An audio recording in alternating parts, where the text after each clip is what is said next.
Okay, so this is going to be an interesting test. So what I have is a 2012 Tesla Model S with an 85 kilowatt hour battery. In 2012, this was considered the most efficient vehicle on the road with a 0.24 drag coefficient.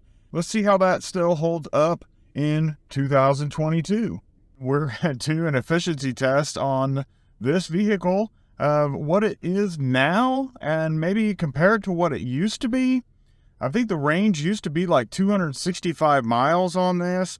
We just charged it to 100% and it's saying 234 miles, but it's also been cold. We don't know who drove it before us.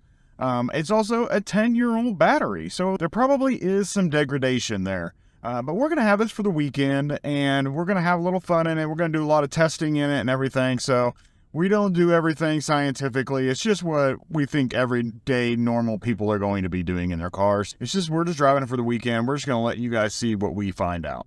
Here's our screen that we are going to be looking at, and I want to zoom in here. We're going to go off of trip A. So we're going to reset trip A. So that's 0 all the way across the board, and that's what we're going to follow for this entire trip that we have this vehicle. So it's going to be everything that we do in this car is all going to be run off of that trip A. And let's just see what happens when we get back. We got about a 20 mile an hour headwind that we're driving into on the way back. And so that we're going to see what kind of energy and efficiency we're going to get during that period. Okay, so we just got off the interstate. So I'm going to show you what the trip information says. I am used to having a mile per kilowatt hour reading, so I'm gonna have to do some figuring out on how this works, because this is at I believe it's watts per mile. I'm gonna have to research that and let you guys know later in the video. So I've never driven a Tesla before. I don't know anything about this. Plus it is a 10-year-old Tesla, so there's a lot of things that are different. First off, I couldn't figure out how to use the navigation, so I had to put it on my phone and just follow my phone. It took me a while to figure out the cruise control, because I know the new ones, you just press down like you're going into drive, and it turns on the cruise and the autopilot and all that stuff, but this doesn't have that.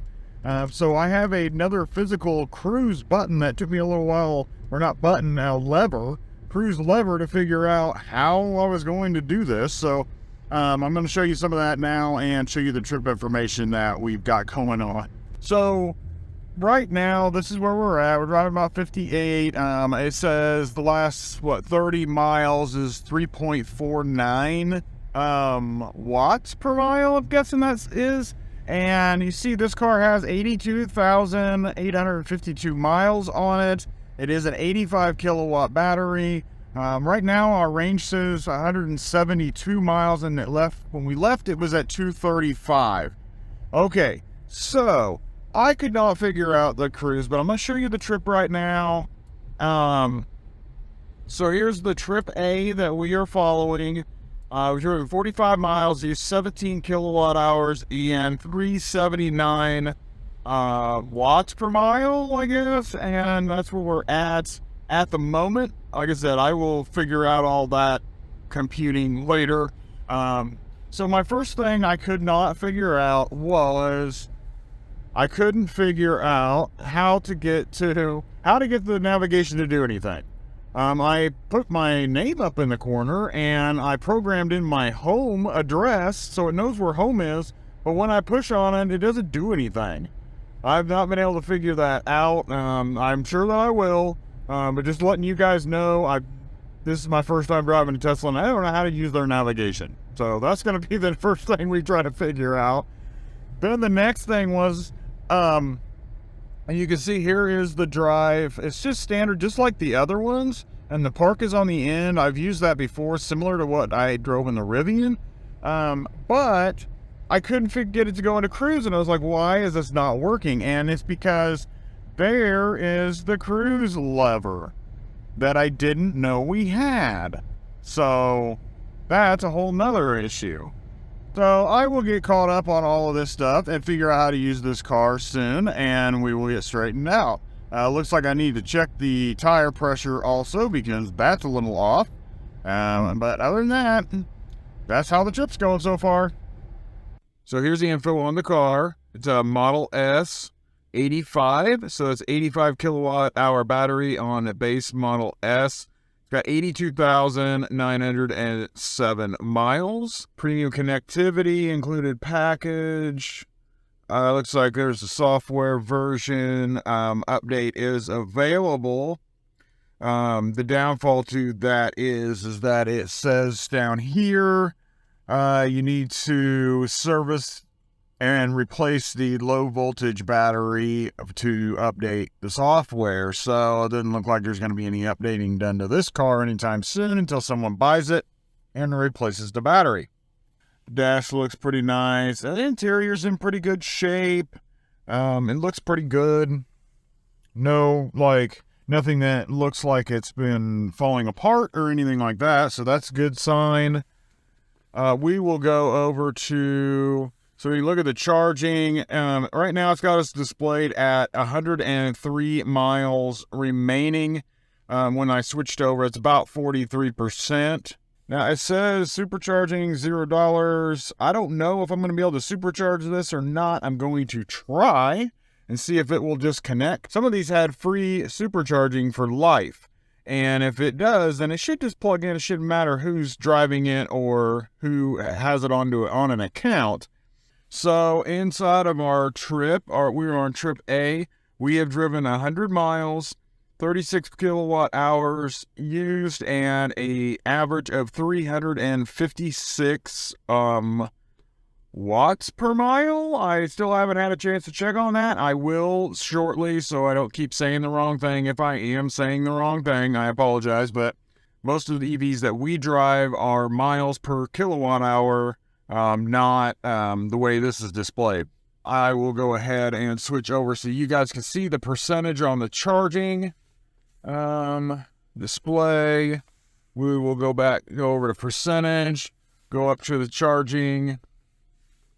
So 43% battery left, and we have gone 100 miles. So if we put that back and see what it is giving us is about 103. So that's on an average, we're looking at about 203 miles, but we did a lot of interstate driving. That's what we're looking at right now, and temperatures are pretty good. 58 degrees, 60 degrees. It's going to be fine for doing some testing. But if it was earlier in this week, we had temperatures in the teens, so that wouldn't have been very good for testing. All right, so I discharged Tesla overnight, and I'm just going to show you what we've got, what it's showing. On screen here, it is showing 240 mile range. Which that's fine. It just, it goes off of what we were driving before, and we were driving into some wind and stuff, and it was on a 30 amp charger. I just set it to, we were going to leave around 8 o'clock, and it's about 9 o'clock now, so we're all charged up. And you can see here our watts per mile was 335, which is a little high, probably because of the wind that we were driving into. I also found out that the front tires were a little low, so I aired them up, so we should get a lot better efficiency there. But we got to go to Champaign to send something back to Amazon, and then we're going to make a couple stops at a few stores there. I'm going to try to use a Tesla Supercharger, even though I don't have an account. Some of these 2012s had free supercharging for life, so hopefully I'll just be able to plug in and it will just start charging. If not a big deal. I'll have plenty of charge to get back home. That's not a problem. I just want to try it out, see if it works. If it does work, then maybe we'll do some sort of a range test at using another Tesla Supercharger. But other than that, that's all I've got for right now, and we are going to drive and head to Champaign. The next time you see me, my hair might be a little bit of a mess because I'm going to do some point of view driving in this Tesla, so I'm going to have a thing on my head, so it'll probably mess my hair up, flatten my hair out and everything, so that's why. And if you're interested in seeing that point of view driving, then go ahead and make sure that you subscribe if you're not subscribed, so that you can see that video when it comes up. If you are subscribed, turn on your bell notifications, and that way you won't miss that when it comes up. All right, let's get going. Okay, I just want to update you. We are getting ready to get on the interstate here in just a few minutes. So right now our trip A, 130 total miles, 45 kilowatt hours used, 348 watts per mile, which that converts into 2.87 miles per kilowatt hour for those that understand it that way better. Same thing up here. This is from where we started in our last charge, and so we've gone 30 miles, 10 kilowatt hours. Been driving for 35 minutes, and we're at 320 watts per mile, and that comes out to 3.13. So we are definitely doing over 3 miles per kilowatt hour. So that is really good for this car. That's almost getting into our ID4 range, and our ID4 is a 2021. So that's pretty awesome. Okay, so we are at a Tesla Supercharger here at Champaign, Illinois, and I'm going to try this out. This is a loaner from the dealership. It's not registered to anyone, but it is a 2012, and some of them had lifetime supercharging. And so we're going to try it out and just see if it will connect and start charging. If it does, that's going to be a huge benefit for somebody. They might be able to get an older Tesla and have free supercharging. So we're going to test that out. I'm going to go show you where we're at on our trip right now, and then we'll go from there. So there's our trip information. We are on trip A, 158 total mile, 55 kilowatt hours, 349 watts per mile.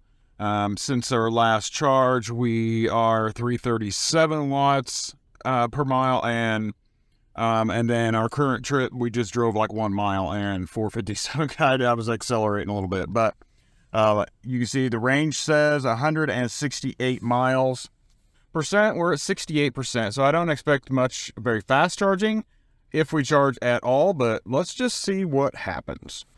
So of course I don't know anything about Teslas, the supercharging network or anything, but let's just see what happens. We're going to take this out of here, and I am going to push the button. It opened up. Stick it in. It's in. It's talking. Still talking. It's still blue. It's not turning green. We just went green. Is it charging? Is it charging? It is charging. Check that out. You can see we're at 69% now. It's running at 32 kilowatts, 106, 107 miles per hour. Take 45 minutes to get to 100%, but I just wanted to see if this would work. 2012 Model S has unlimited supercharging for life. I don't have an account set up. I'm not a Tesla owner. I borrowed this from a dealership. They are not registered on this vehicle at all either. And I just plugged it in and it just started charging. That is freaking amazing. So if you're in the market for a Tesla and you want free supercharging, go find you an old 2012. That is pretty awesome. Okay, we are back home from our trip in Champaign, and as you would have seen on a 2012 Model S, you get free supercharging. So you can charge it and not have an account. You can just plug it in, charge it up, and go. Never have to worry about it.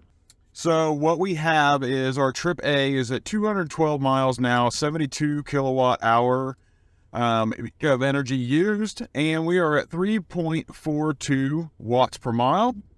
That's probably right around 2.8 to 2.85, somewhere in that range. The last drive on the way back after we left that supercharger, we're at 3.21. So that's going to get us somewhere around 3.1 in that range. So that's really good. So we should start seeing the other numbers start dropping even more. But that's what we've got. We have 47% battery left.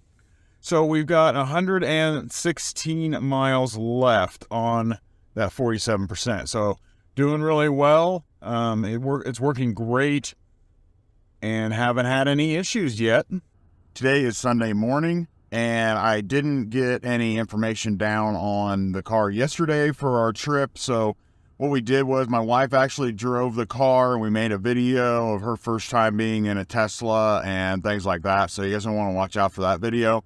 But I didn't keep track of any of the information because we were kind of driving around and just doing stuff and I just lost track. But before we get going here Sunday morning, I'm going to show you what we've got going on, which would have been the end of Saturday. And then I'll have the little bit right before we get ready to go to church. We'll talk real quick. But here's what has happened. We actually used a supercharger. This car has supercharging for life, what you would have seen earlier. And so we've got our last charge, which would have been from Effingham to home. And then we'll also have our trip that we're following. So we're going to look at that real quick. So for the last 30 miles, we're averaging 308 watts per mile.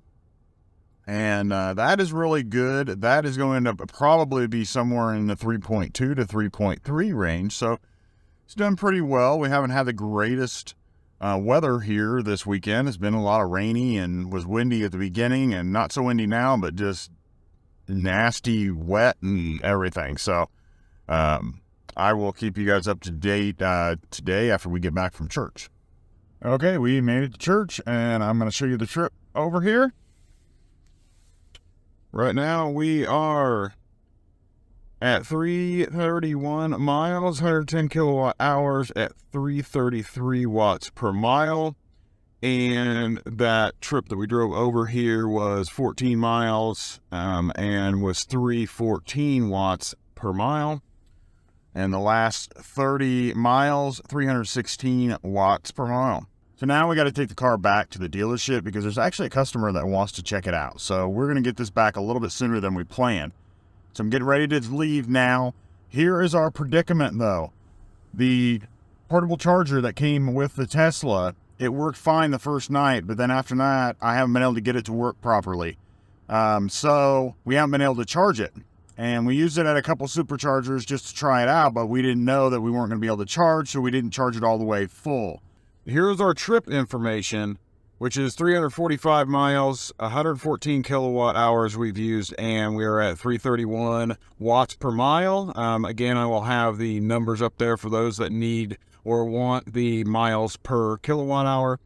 It's suggesting an 82 mile range, and we have about 85 miles to get back to the Heller Ford dealership where we borrowed this car from. So I'm off about 3 miles, and I know not everybody goes and follows the guessometer, but Tesla generally is pretty decent and pretty close on theirs. If anybody wants to see the percentage, this is the percentage we're at. We are at 33% and have to go 85 miles to get it back to the dealership. Plus, I don't want to leave it completely dead because then they've got to charge it for the customer. And I don't, that way we don't have to worry about that. They can just take it out and drive it. It'll be fine. I want to have at least a decent amount of power there for them. Okay, so it looks like it's going to take about 70 miles to get to the dealership. Probably made a crucial little error there. I was at the destination charger. I had about 60 miles of range. I needed about 70, I think it was 71, 72 miles, something like that. So I really only needed about 5 or 6 extra miles. And if I would have stayed there, could have been a half an hour, maybe 40 minutes, had enough, plenty of enough to get where I needed to go. But I thought, well, let's go run over to the supercharger. I just thought it would be better than sitting there for an hour. Well, it took about 50 minutes to drive over here, and I got here with 3%. Now I've had to charge, and it's going to take me another 70 miles to go to the dealership because it's farther away than what I thought. So make sure you guys plan your trips out, look ahead to your stops so that you don't make that mistake that I made. I could have sat there for the hour, got to 24 miles of range, and then been on my way, but now I've driven for 45 minutes, and now I've got to drive another about an hour to get over to the dealership. So, you just got to think about what you want to do, but that was a mistake I made, so you might want to watch that. All right, so we have been here about a half an hour. We are at 107 miles of range now, and it's been charging. It's down to 72 kilowatts. It was up to 88, And, we're not even quite halfway at 50%. So we're at 44%, and the speed's already starting to drop down to 70 kilowatts. So we're going to go ahead and get out of here. We got plenty enough to get to the dealership. Our trip A, we've been following 412 miles, 136 kilowatt hours, 330 watts per mile. And I'll have the miles per kilowatt hour up on the screen also. And our last trip, as we were driving, we were averaging 332, and that was on the interstate. So that number's down a little. We are getting ready to leave the Supercharger now, and I will update you guys when we get to the dealership. Okay, so I got to the dealership, and there was a customer who really wanted to look at the car, so I had to just kind of get out, grab my stuff, and let the dealer, do his thing. But it did, at the end, we were pretty much right at the same thing. I think it was like 332, though, from being on the interstate. It went up to 332 watts per mile, and that comes out right around 3 miles per kilowatt hour. So you're looking at, if you figure that out to somewhere right around, I'll have the math on the page just so you see it, but I'm just doing off my head real quick. Probably around 250 miles, somewhere in that range, on that, which is pretty good for being a 10-year-old car. It has 83,000 miles on it, and you're still getting about 250 miles when the original rating was 265. So you may have lost 15, maybe 20 at the most, off of that battery in 10 years of charging and everything. Plus you have free supercharging for life. So, really, it is a very, very good car. It's still holding up. It still works perfectly fine, just like every other EV. So don't worry, don't be afraid to buy a used EV. You're not going to have to replace a battery. That car's 10 years old, no battery replacement, doesn't need to be replaced, working perfectly fine. Range is good, and we loved it. We thought it drove good, it rode good. Nothing was wrong with it, other than a few little things that we found where one of the handles didn't open on the outside. The navigation didn't work because you have to have a subscription for it, and the 12-volt battery needed to be replaced so that it could receive an update. Other than that, the car was perfectly fine and was great, and I would definitely consider buying it if I was in the market for it right now. I hope this gave you guys a lot of insight, and maybe one of the videos that's up here or here might be of interest to you, but if not, go ahead and click subscribe, because I'll bring some more stuff that I'm sure you're going to enjoy. See you later.